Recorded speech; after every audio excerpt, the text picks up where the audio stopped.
mengapa korban dari Zodiac Killer merupakan pasangan muda-mudi. Apakah ia mempunyai semacam trauma di masa lalunya sehingga ia melakukan aksinya sebagai balas dendam? Assalamualaikum, kembali lagi di channel Caca Bel. Di sini aku akan membahas misteri Zodiac Killer, si pembunuh berantai. Pernahkah kalian mendengar kisah tentang Zodiac Killer? Oknum misterius ini masih menjadi misteri yang belum terpecahkan hingga sekarang. Bahkan dalam beberapa blog maupun forum, Zodiac Killer merupakan salah satu tokoh paling misterius. Sesuai dengan namanya, Zodiac Killer merupakan pembunuh berantai yang beroperasi di daerah California Utara. Pembunuh ini beraksi sekitar 1960-an, jadi kisahnya sudah lumayan lama. Identitas Zodiac Killer ini masih belum diketahui hingga sekarang. Dari mana pembunuh berantai ini mendapatkan julukannya sebagai The Zodiac Killer? Nama Zodiac Killer diciptakan karena sering munculnya penyebutan zodiak dalam serangkaian surat yang dikirim ke media setempat. Tidak ada yang mengetahui siapa pengirimnya. Yang jelas, di dalam surat-surat itu terdapat kriptogram dan sandi-sandi yang membingungkan. 3 dari surat itu masih belum terselesaikan hingga saat ini.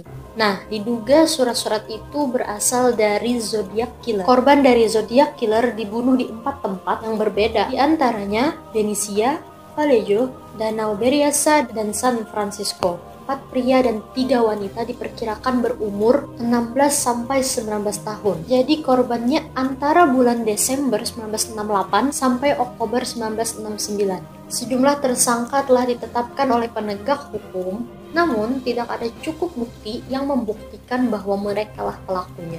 Kepolisian San Francisco menutup kasus ini pada tahun 2004 karena mengalami kebuntuan dalam penyelidikannya. Namun kasus ini dibuka kembali pada tahun 2007. Kasus ini juga dibuka kembali di kota Vallejo, Napa County, dan Solano County.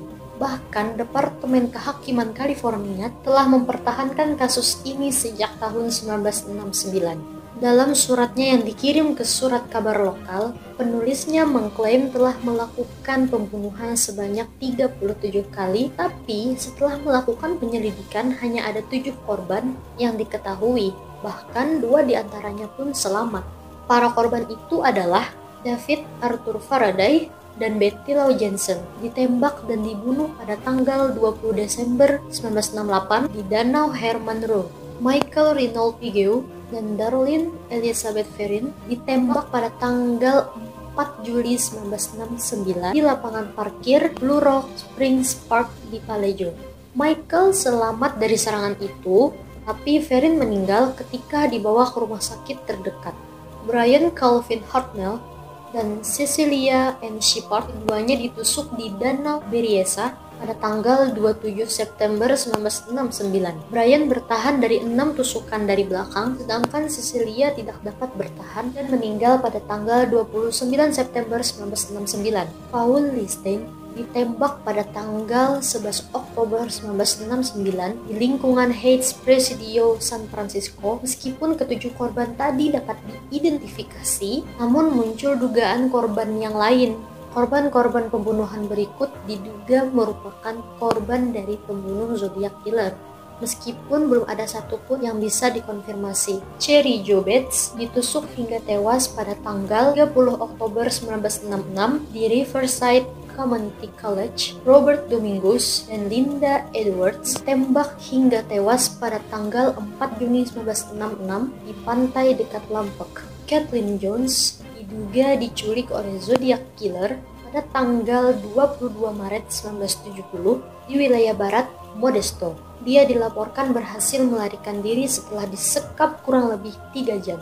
Penaras dilaporkan menghilang pada tanggal 6 September 1970. Sebuah kartu pos yang diduga dimiliki oleh Zodiac Killer ditemukan di sekitar tempat tinggalnya. Pembunuhan pertama yang dilakukan oleh Zodiac Killer juga adalah kasus penembakan Betty Lou Jensen dan David Faraday pada tanggal 20 Juni 1968 di Danau Herman Road, Benicia. Seperti yang kita lihat dari data para korban, entah mengapa korban dari Zodiac Killer merupakan pasangan muda-mudi. Apakah ia mempunyai semacam trauma di masa lalunya sehingga ia melakukan aksinya sebagai balas dendam, Entahlah, tentunya tidak ada yang mengetahui motif sang pembunuh berantai ini. Uniknya, Zodiac Killer mengirimkan surat-surat kepada media cetak setempat pada tanggal 1 Agustus 1969. 3 surat yang diduga berasal dari Zodiac Killer diterima oleh Vallejo Times Herald, San Francisco Chronicle, dan San Francisco Examiner. Surat-surat ini berisi tentang pembunuhan di Danau Herman Road dan Blue Rock Springs. Dalam surat ini pula berisi kriptogram dan lebih dari 400 simbol yang diduga berisi jati diri si Zodiac Killer. Si pembuat surat ini meminta agar surat yang ia kirimkan tadi dimuat di halaman pertama media cetak tersebut. Bila tidak, ia akan mengancam akan melakukan pembunuhan lagi setiap malam. Dan akhirnya, ketiga media cetak itu pun menerbitkan hariannya dengan headline surat yang diklaim dari pembunuh itu. Nah, selama media cetak itu menerbitkan harian dengan headline surat dari pembunuh itu, tidak ada laporan terjadinya pembunuhan di daerah situ. Pada tanggal 7 Agustus 1969, surat yang lain diterima oleh San Francisco Examiner. Dalam salam pembuka surat itu tertulis, "Dear Editor, this is the Zodiac speaking."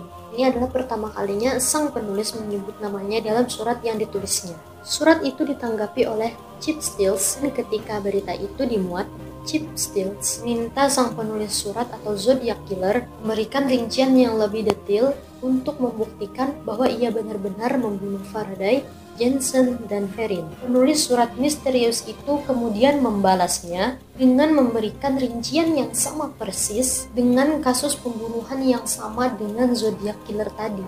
Namun ia tidak menulis banyak dalam surat balasannya itu. Pada tanggal 8 Agustus 1969, Donald dan Betsy Harden dari California berhasil memecahkan kriptogram dan simbol-simbol dalam surat itu.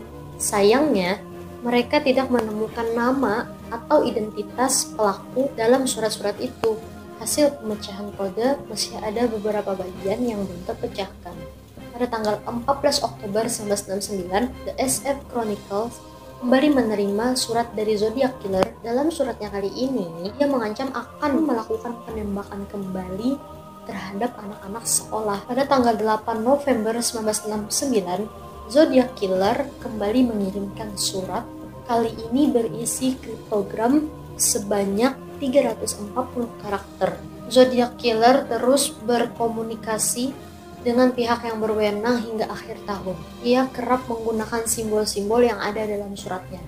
Bahkan dalam salah satu suratnya, dia pernah menyertakan diagram bom rakitan yang akan digunakannya untuk meledakkan bis sekolah. Di bagian bawah surat, ia menyertakan simbol The SF Chronicle. Menerima surat lagi pada tanggal 8 Juli 1974, surat ini tidak ada nama pengirimnya, hanya sebuah surat yang berisi keluhan tentang kolumnis dan ditandatangani dengan pen tomret atau seperti lilin yang dicairkan dan ditempel dengan stempel khusus. Sejak surat itu diterima oleh SF Chronicles, ada beberapa surat lagi yang datang. Namun surat-surat itu dianggap hanya sebagai ulah iseng beberapa orang saja. Jadi bisa dianggap surat pada tanggal 8 Juli 1974 itu merupakan surat terakhir dari Zodiac Killer, meskipun banyak yang meragukannya. Lalu, kemanakah Zodiac Killer? Arthur Leigh Allen adalah tersangka utama yang diduga sang Zodiac Killer. Namun, sidik jarinya tidak cocok dengan sidik jari yang ditemukan pada tubuh korban. Arthur meninggal pada tahun 1992 karena diabetes dan gagal ginjal. Kemudian, penyelidik mencoba mencocokkan DNA Zodiac Killer dengan DNA Arthur. DNA Zodiac Killer diambil dari air liur yang berasal dari rangko dan amplop yang telah dikirim beberapa kali ke media cetak. Namun hasilnya tidak cocok. Beberapa orang berpendapat bahwa belum tentu DNA di air liur perangko itu berasal dari Zodiac Killer. Nah, identitas dari Zodiac Killer ini masih menjadi misterius hingga saat ini. Perilaku unik dan kekejamannya bagi sebagian orang menganggap Zodiac Killer adalah seorang psikopat. Psikopat atau bukan, yang jelas Zodiac Killer merupakan tokoh misterius yang belum terungkap kebenarannya hingga saat ini. Jadi bagaimana menurut kalian? Apakah Zodiac Killer merupakan pembunuh berantai dari korban yang telah aku sebutkan tadi?